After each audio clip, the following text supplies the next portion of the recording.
Assalamualaikum warahmatullahi wabarakatuh. Hamdan wa salaman amma ba'du. Allahumma sholli ala Muhammad wa ala ali Muhammad. Rabbi shrah li sadri wa yassir li amri. Wahlul 'uqdatam min lisani yafqahu qawli. Rabbana la ilma lana illa ma 'allamtana innaka antal alimul hakim. Saudaraku sekalian, dimanapun kita berada, semoga kita semua selalu dalam lindungan Allah Subhanahu wa taala. Dimurahkan rezeki kita, dimudahkan segala urusan kita, dijauhkan dari musibah, penyakit, dan seluruh mara bahaya. Pada kesempatan kali ini, saya akan share ilmu atau berbagi ilmu tentang keyakinan, sehingga apapun yang kita lakukan bisa sampai ke taraf yakin. Perlu diketahui bahwa ranah filsafat, yaitu mencari sebuah kebenaran dari sebuah keraguan. Sedangkan ilmu tasawuf mencari sebuah kebenaran diawali dari keyakinan. Ini pernah dialami oleh Imam Al-Ghazali pada saat beliau masih menjadi seorang filosof atau ahli filsafat, mencari sebuah kebenaran dari keraguan, maka hasilnya zong, tidak menemukan sebuah kebenaran. Dan setelah beliau mempelajari ilmu tasawuf, karena wilayah tasawuf ini adalah wilayah dzauq atau wilayah rasa, maka untuk mencapai sesuatu hal diawali dari sebuah keyakinan. Mencari sebuah kebenaran harus diawali dengan keyakinan. Sehingga Imam Al-Ghazali menemukan puncak kebenaran, yaitu ma'rifatullah, dan melihat sesuatu secara hakiki, secara komprehensif, bukan hanya lahir, tapi juga melalui rasa batin. Teman-teman sekalian, kita lihat dari pengertian yakin atau definisi yakin. Jika kita lihat dari kamus, maknanya tahu atau percaya, merasa pasti, kemudian tidak mungkin salah tentang suatu hal.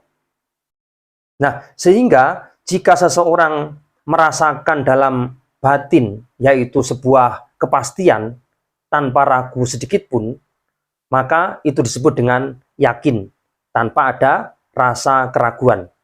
Lalu jika kita lihat dari dalil, banyak sekali kita jumpai dari Al-Quran misalkan, ayat yang menjelaskan tentang sebuah keyakinan dalam berdoa. Misalkan, A'udzubillahi minasyaitonirrajim. Wa idza sa'alaka 'ibadi 'anni fa inni qarib. Ujibu da'watad da'i idza da'an. Falyastajibu li wal yu'minu bi la'allahum yarshudun.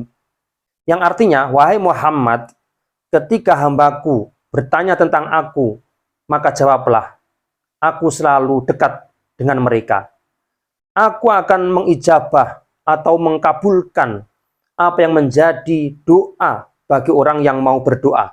Maka penuhilah perintahku, dan hendaknya mereka beriman kepadaku, supaya mereka mendapatkan kebenaran. Ini salah satu ayat yang menjelaskan tentang keyakinan. Di dalam hadis, misalkan hadis qudsi yang sangat populer, yaitu ana inda dhanni abdi bi. Al-hadis, yang artinya aku tergantung prasangka hambaku tentang aku. Ini dalil yang memantapkan atau menguatkan tentang pentingnya rasa yakin terhadap Allah dan terhadap apa yang dilakukan.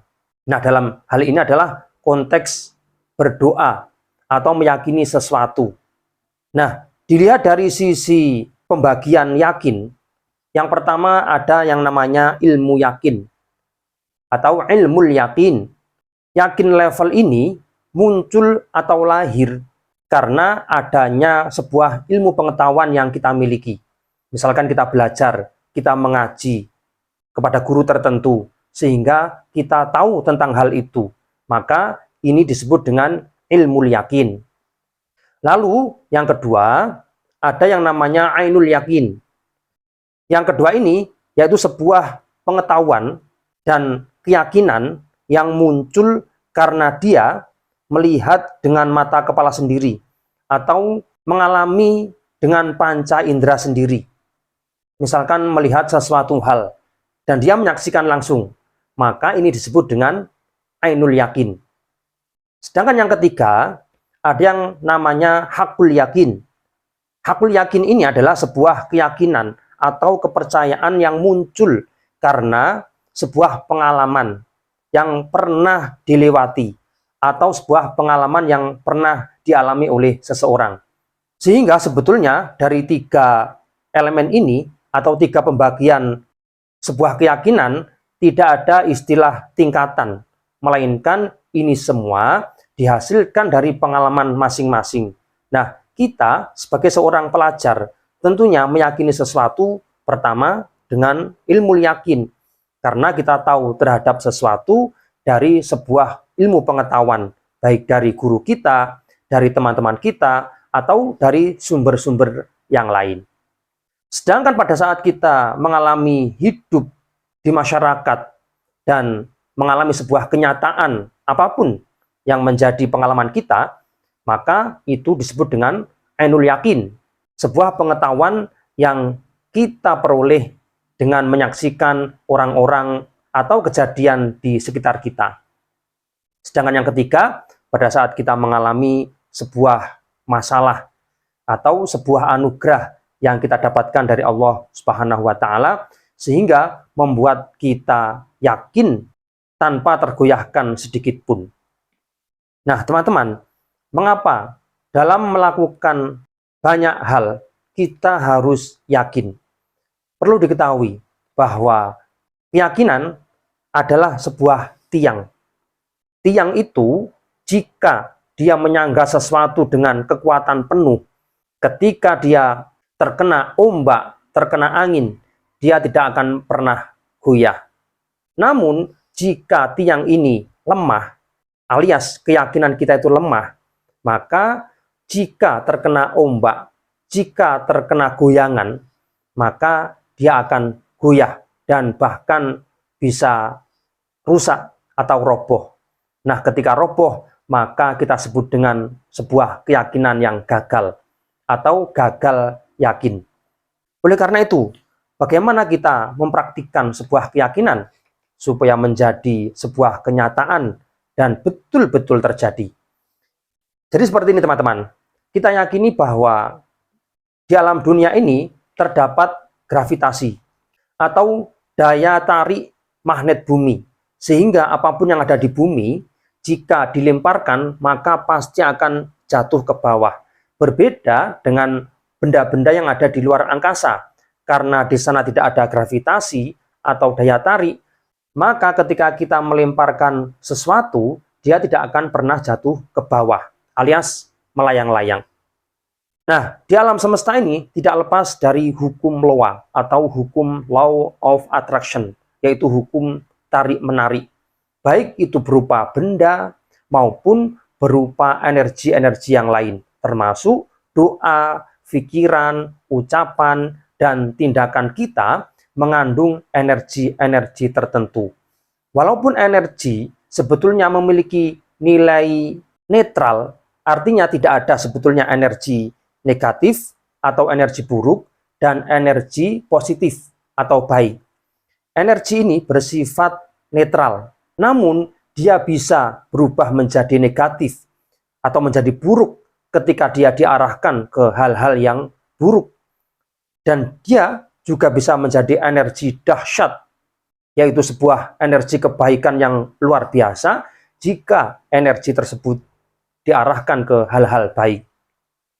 Nah, kita ibaratkan untuk melatih keyakinan kita supaya kita yakin, kita ibaratkan ballpoint ini jika kita jatuhkan ke bawah, tidak ada satu orang pun yang ragu tentang kejatuhan pulpen tersebut. Misalkan, baik tua, muda, laki-laki, perempuan, semua yakin bahwa ballpoint jika kita jatuhkan dari atas, pasti jatuh ke bawah. Perasaan itulah yang perlu kita bangun. Supaya apa? Hukum ketertarikan di alam semesta ini merespon keyakinan kita. Jika keyakinan kita baik, maka akan menjadi sebuah kenyataan yang baik. Namun, kebalikannya, jika keyakinan kita buruk, misalkan kita berdoa, Ya Allah, aku ingin uang 70 miliar hingga 93 miliar di tahun ini. Namun pikiran otak kiri kita, yaitu mental block, otak yang biasa membuat halusinasi negatif, dia mengganggu kita. Apakah mungkin? Bagaimana mungkin kamu dapat uang 70 miliar, sedangkan penghasilanmu 3 juta? Nah, inilah namanya mental block. Jika mental block ini terlalu kuat, maka energi di alam semesta ini akan menjadi negatif, menjadi buruk, sehingga akan mengantarkan sebuah kegagalan. Oleh karena itu, pada kesempatan kali ini, mari kita tingkatkan keyakinan kita, mulai ilmu yakin, kemudian ainul yakin, dan hingga hakul yakin. Mulai pengetahuan, kemudian kita mengamati di sekeliling kita, sehingga menjadi tambahan plus untuk keyakinan kita. Lalu yang terakhir, ainul yakin, yaitu kita menyaksikan dan mengalami sendiri sebuah kenyataan dari Allah Subhanahu wa Ta'ala, yaitu sebuah anugerah yang merupakan keajaiban-keajaiban yang diberikan Allah untuk kita semua. Saudaraku sekalian, oleh karena itu, untuk melatih sebuah keyakinan, ketika muncul perasaan-perasaan buruk atau jelek, pikiran-pikiran jelek, hingga ucapan-ucapan yang jelek, segera kita ingatkan, kita mengingatkan diri sendiri. Langsung kita rubah pola pikir kita, ucapan kita, dan tindakan kita, supaya menjadi hal-hal baik, prasangka baik, dan action yang baik, supaya menjadi sebuah kenyataan. Tetaplah yakin dengan kebenaran, yakin dengan doa-doa kita, yakin tentang cita-cita kita, yakin tentang niat kita yang baik. Insya Allah, di kemudian hari, Allah pasti mengijabah doa-doa kita dan cita-cita kita. Jadi seperti itu, silakan diamalkan, semoga bermanfaat. Wallahu a'lam bishawab. Assalamualaikum warahmatullahi wabarakatuh.